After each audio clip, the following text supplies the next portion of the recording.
Yo, what's going on YouTube? This is your boy Kamen Zero Spy back again once again today, people. Today we are for Bakuage Sentai Boonboomger episode 3, and in this episode we see that Mira basically takes on her own little job, and hey, it seems like she's also got a part-time job.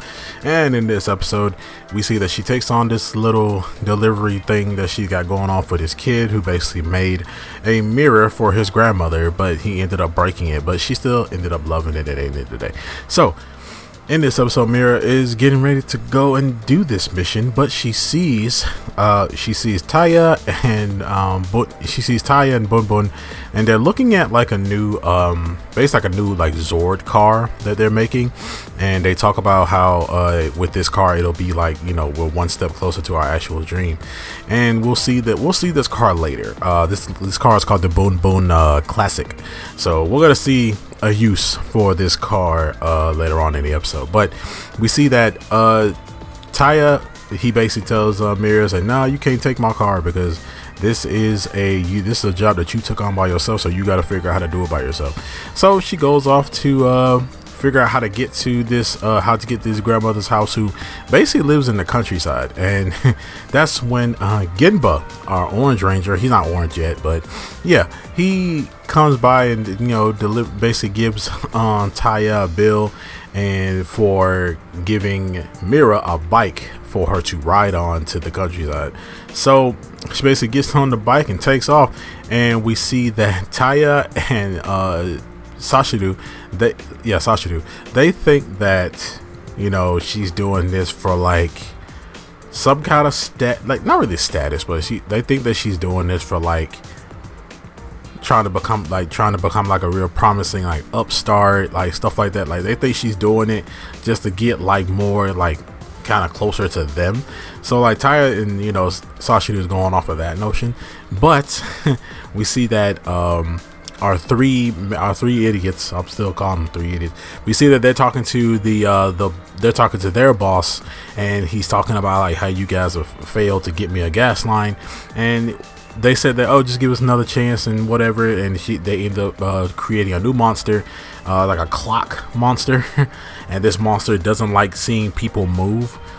So it goes off into the city and basically starts attacking everything that moves, literally everything that just moves. So he's like trying to attack he's attacking cars, he's attacking people, he's attacking everything that literally moves.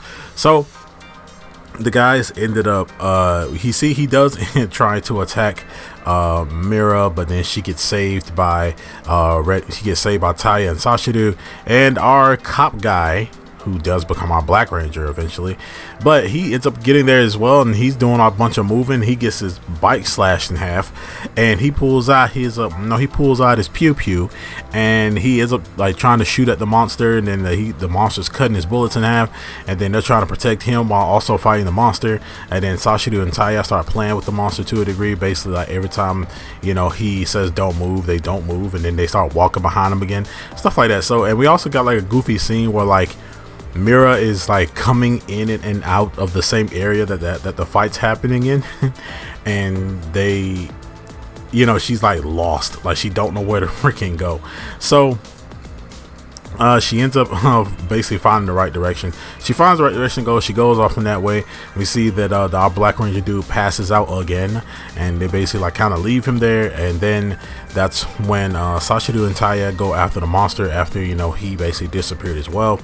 When he disappeared, we see that he's like chasing Mira throughout the whole like countryside, like she's getting close to this woman's house.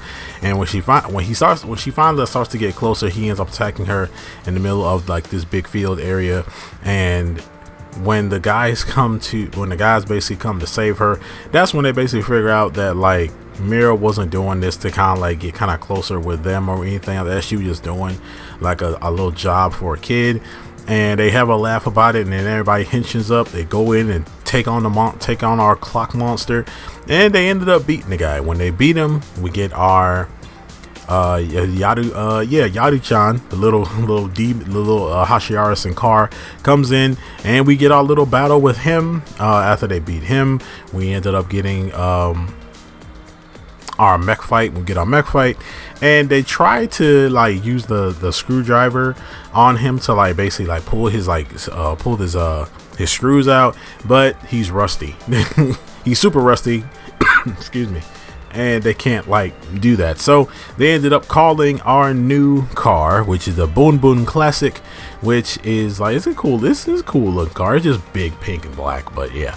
So turns out it's a sword, and now we are dual wielding. We get like a form technically of he called it Boon Boon dual wielding.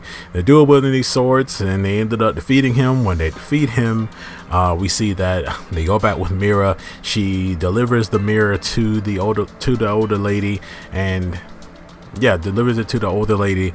And no, she doesn't care that it's broken or anything. You know, she just likes the gift that her grandson gave her. It was dope.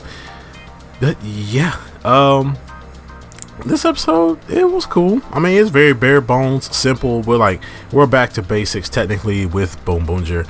You know, just classic little, classic little stories, classic little episodes, classic little, monsters of the week type of thing. Maybe show off a new form or a new weapon or like a new mecha, and every now and then, stuff like that. Like, we're very bare bones. We're only on episode 3, so I don't expect nothing like super game breaking as of late, but it's still going strong. I mean, the fight scenes are still really cool. The CGI still looks really cool.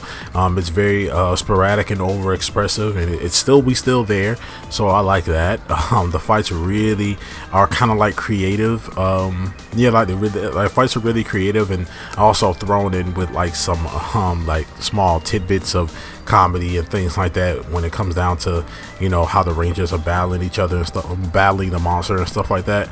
And yeah, like, it's very bare bones. We've gotten some little spicks and spans of like a deeper thing going on here, like like the whole dream thing that Taya and Bakuage and Boon Boon have, like that whole little dream thing they have going on. But we didn't get anything about like backstory how they met, or backstory how Taya and Sashido met. Like, we haven't gotten any little specks of that anywhere in this episode. But other than that, this episode was cool. I liked it. Just basically gave Mira like her own little episode right now. It kind of feels like she's like the main character, because like she's just here. Like, they kind of give her like her own little stuff to do. Like, it kind of feels like she's the main character, because like she's technically like the new girl, and like everybody else is kind of like seasoned, and they've been doing this, and they got their own like thing. They got their own clique and whatever going on, and their own chemistry and stuff going on. So yeah, but also we see our Black Ranger dude, our cop guy. He goes back to work. And he sees this woman. He sees this officer lady, very, very serious woman. She knows who the Boonboomger even are. Like, she knows who the Boonboomger are and everything. And she says, I got some questions for you. So it seems like she's gonna be like possibly like an antagonist. For a while. She's probably gonna try and find out who they are, try to find out who their identities are, stuff like that. But other than that, yeah, episode ends up right there. That's like we got introduced to a new character. But other than that, you guys let me know down in the comment section below what you guys think of this episode of Bakuage Sentai Boonboomger. Make sure to like, share, subscribe, hit that notification bell. As remember, as I always say, guys, stay kenshined.